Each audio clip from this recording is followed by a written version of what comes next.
À la tête du département ministériel en charge de l'agriculture depuis 17 mois, c'est la première fois que Delphin Koudandé visite les structures sous tutelle de l'institution installée à Porto-Novo.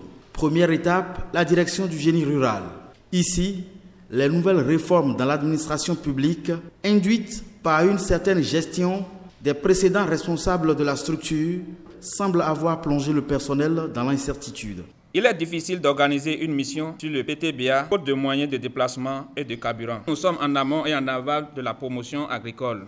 Mais depuis un certain temps, notre direction se trouve dépossédée de certains de ses attributs. Le ministre rassure et promet de ressusciter la structure avant de se rendre au chevet de la direction de la production végétale.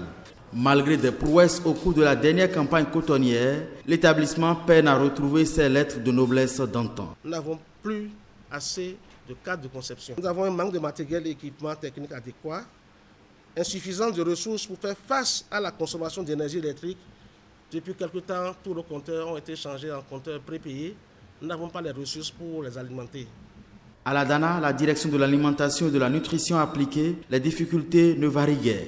L'autorité qui s'est déplacée dans le but de saisir dans la pratique l'arrimage de ces structures au PAG, le programme d'action du gouvernement, apaise et promet. Ce que j'ai vu à Porto-Novo, c'est les infrastructures qui hébergent les bureaux.